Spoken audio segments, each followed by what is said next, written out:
Everyone, welcome और welcome back to my channel. Welcome to the copper mystic channel.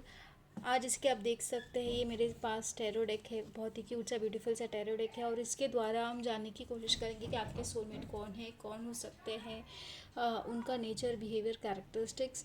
आज इस video के माध्यम के इस वीडियो के द्वारा हम जानने की कोशिश करेंगे कहाँ आपसे मिलेंगे और किस जगह पर मिल सकते हैं। ये सारी पॉसिबिलिटीज़ की हम आज खोजबीन करेंगे with the help of tarot. So जो लोग नए हैं मैं उनसे रिक्वेस्ट करना चाहती हूँ कि सब्सक्राइब कर दीजिए। एंड कई हमारे ऐसे व्यूअर्स भी हैं जिन्होंने अभी तक सब्सक्राइब नहीं किया है। देखिए, अगर आप सब्सक्राइब नहीं करते तो आपको जो वीडियोज़ है रेजोनेट ठीक से नहीं हो पाएगी। एनर्जीज एक्सचेंज कर लीजिए, इस वीडियो को लाइक कर दीजिए।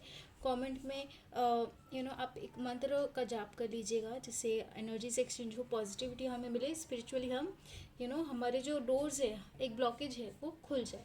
ठीक है, तो अब मैं कांच को शफल करने वाली हूँ। यूनिवर्स, हमारे जो व्यूवर्स हैं उनके पर्सन जो अभी जिनके साथ उनका रिलेशनशिप है, क्या वही उनके सोलमेट हैं या उनके सोलमेट कोई और है?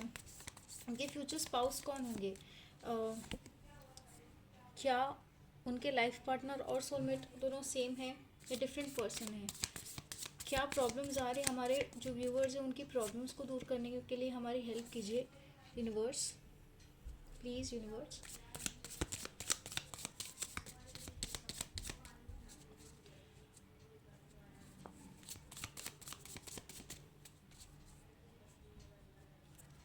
बॉटम ऑफ द डेक में नाइट ऑफ वॉन्ड्स का एनर्जी है और हम वन बाय वन सब कार्ड्स को, okay, temperance, nine of cups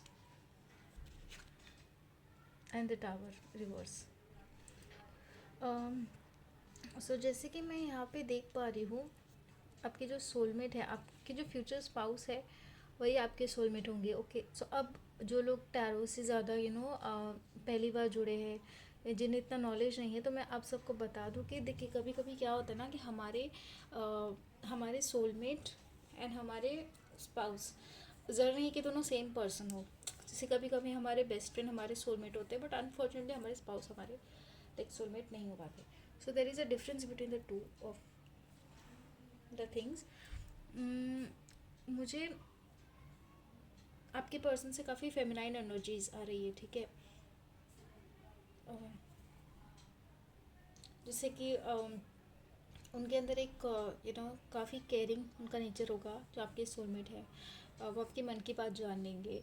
एक जो मदर का एक नेचर होता है ना कि बच्चा कुछ बोलने से पहले ही वो समझ जाते हैं, या फिर जब बच्चा रोता है तो उसको माँ को पहले ही समझ आता है कि किस वजह से रो रहा है, इसको कुछ खाना चाहिए, इसको पानी पीना है, इसको पी आ रहा है, इसको पॉटी आ रहा है, पेट में दर्द है, कुछ इसको डिस्कम्फर्ट हो रहा है, या स्लीप आ रही है। अलग अलग चीज़ें होती है, लेकिन बच्चे रोते हैं तो हमें नहीं समझ आते नॉर्मल लोगों को। लेकिन जो माँ होती है वो अपने शिशु का पालन पोषण अच्छे से कर पाती है, उसको समझ आते हैं। इवन पिता को भी कभी कभी वो चीज़ें समझ नहीं आती।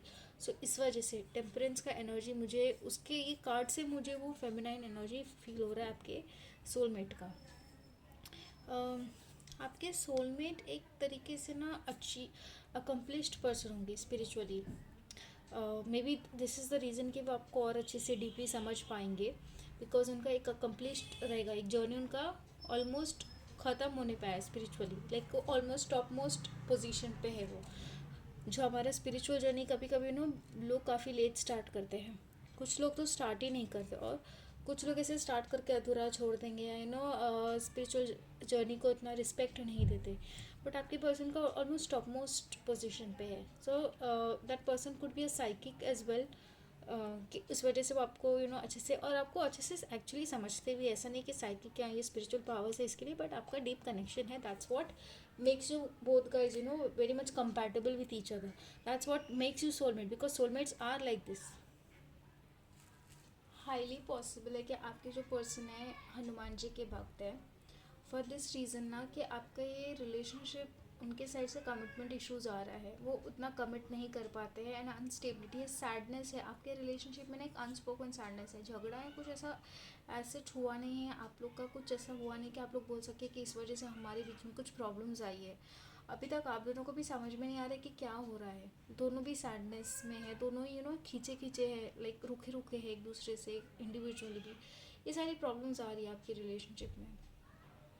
एक तरीके से देखने जाए तो हारमोनियस रिलेशनशिप है, झगड़े नहीं हो रहे, मारपीट या ये सारी चीज़ें बहुत एक्सट्रीम चीज़ें नहीं हो रही है, बट देर इज़ सर्टेन रूखापन, there is certain rough patch going in the relationship, which is making you question कि क्या है, क्या ये मेरे सोलमेट है, क्या ये मेरे फ्यूचर स्पाउस है। अगर आप किससे इंगेज हो तो आपको एक बोरिंग सा फेज अभी आपको मिल रहा है, फील हो रहा है, बट आई वुड सजेस्ट कि this is what love and harmony is in a relationship, unless you feel toxicity, because see love में भी कैसा होता है, इन्फैचुएशन होता है, हम स्टार्टिंग में लाइक हम इन्फैचुएटेड फील करते हैं, एंड देन क्या होता है कि एक स्टेबिलिटी आता है, बोरिंग लगता है, सैडनेस कभी कभी होता है क्योंकि चेंजेस की वजह से हम कभी सैड हो जाते हैं, बट मुझे कुछ डिसहार्मोनी वाला इस कार्ड में कुछ नज़र नहीं आ रहा है सच।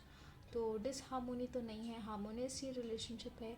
एक जब आपके पर्सन आपकी लाइफ में तो एक रोबस्ट एनर्जी कैरेक्टर्स के साथ आए हैं, वो एक चार्म लेके आए हैं, but now you are I think may be री थिंकिंग, री क्वेश्चनिंग कि क्या वो चार्म गायब हो गया है या क्या, because see sometimes we get use to the person, sometimes we like हम लोग ऐसा होता है कि रिलेशनशिप में हम लोग बहुत ये हो जाते हैं, यूज हो जाते हैं, तो शायद हम ही हमारी साइड से हम उसका उतना रिस्पेक्ट या कदर नहीं कर पाते जितना वो पर्सन डिज़र्व करता है।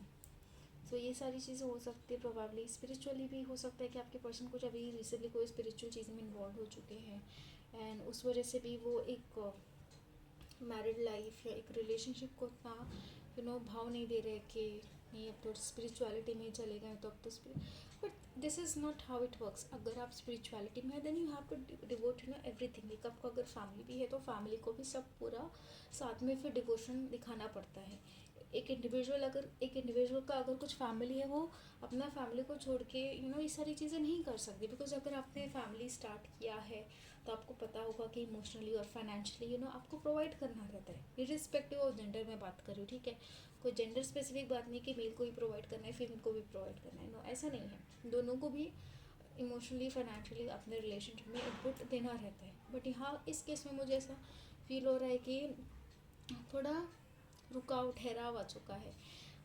एक स्पिरिचुअल रीज़न मैंने आपको दिया, इस वजह से हो सकता है कि उनको ऐसा लग रहा है कि लाइक अब रिलेशनशिप ये सब चीज़ें त्याग के स्पिरिचुअल एनलाइटमेंट की तरफ हमें जाना है, स्पिरिचुअली एनलाइट होना है, दुनियादारी कहीं थोड़ा भाड़ में, हमें आगे कैसे हम इस दुनिया से मोक्ष पा सके, कैसे लाइफ एंड डेथ के साइकिल से एंड हो जाए, ये सब चीज़ें उनके दिमाग में आ रहा है, तो वो स्पिरिचुअल एनलाइटमेंट की तरफ। बट आई वुड सजेस्ट कि you both can go to spiritual retreats, ये सारी चीज़ें आप दोनों भी कर सकते हैं, इसमें कुछ वो नहीं है कि एक पर्सन का ही इन्वॉल्वमेंट ज़्यादा और दूसरा लाइक, दोनों भी अगर करेंगे तो इट्स बेटर, राइट, आप दोनों साथ में ग्रो करोगे।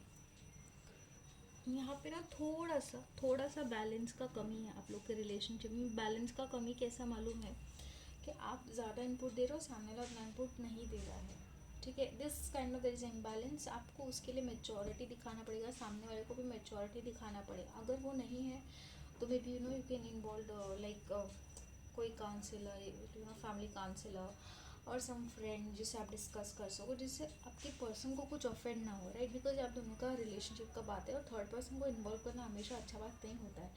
बट अगर आपको ऐसा लग रहा है कि आपका पर्सन इमेच्योरली बिहेव कर रहा है, तो this could be the solution which I can give you as of now. Otherwise आप मुझसे भी कांटेक्ट कर सकते हो, मैं भी आपकी प्रॉब्लम्स को जो है जो सोल्यूशन देने की कोशिश करूँगी। मैं अपना डिटेल्स डिस्क्रिप्शन बॉक्स में दे सकती हूँ, जो पिन कमेंट रहेगा उसमें मैं अपना डिटेल्स मेंशन कर दूँगी। सो पिन कमेंट में ही आप देखिएगा, अगर कमेंट सेक्शन में है, डिस्क्रिप्शन में अगर मैं नहीं डाल पाऊँ तो पिन कमेंट है, वरना डिस्क्रिप्शन में ही मैं अपना डिटेल्स डालती हूँ। ईमेल के द्वारा आप मुझसे कांटेक्ट करिए या कोई और मीन्स है उसके द्वारा आप कांटेक्ट कर सकते हैं। एज ऑफ नाउ बस इतना ही, मैं नेक्स्ट रीडिंग बहुत जल्दी लेके आऊँगी, तब तक के लिए बाय, टेक केयर, अपना ध्यान रखिए, अपने पर्सन का ध्यान रखिए और खुश रहिए। मेरा यही मोटिव है, आपको मैं स्पिरिचुअल एनलाइटमेंट दे पाऊँ, स्पिरिचुअली आप ग्रो करें मेरे साथ, खुश रहिए, खुशियाँ मैं आपको बांट सकूँ, health wise, wealth wise. But first is कि आपका माइंड आप सेंट रखें, माइंड को काम रखें, every other thing is secondary. Mind ही अगर अपनी जगह पे ठीक से काम नहीं करेगा, माइंड ही अच्छा नहीं रहेगा तो आप कुछ और नहीं कर पाओगे। सो प्लीज़ स्टे सेम, और बस इतना ही। कॉपर मिस्टी को सब्सक्राइब कर दीजिएगा, और एक सबसे इम्पॉर्टेंट बात, आप प्लीज़ इसे अपने फ्रेंड्स और फैमिली के साथ शेयर कर सकते हैं जिसे इस रीडिंग की सबसे ज़्यादा ज़रूरत हो।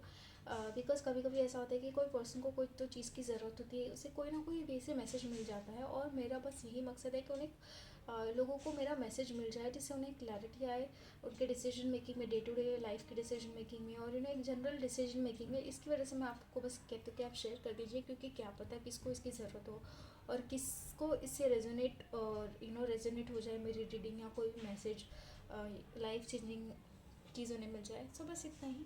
और ठीक है, चलिए मैं आपको धन्यवाद की बाय बाय कहती हूँ। मेरे चैनल से ज़रूर बने रहिएगा। बाय। वीडियो के नीचे कमेंट में आप फीडबैक भी दे सकते हैं। मैं फीडबैक्स को भी अच्छे से एक्सेप्ट करती हूँ, वेलकम करती हूँ, और उसके ऊपर अमल करती हूँ। जो भी चीज़ें होती है मैं उसके अकॉर्डिंग काम करती हूँ, आपकी फ़ीडबैक के अकॉर्डिंग। तो मैं आपके फीडबैक का भी इंतज़ार करूँगी। Bye, take care.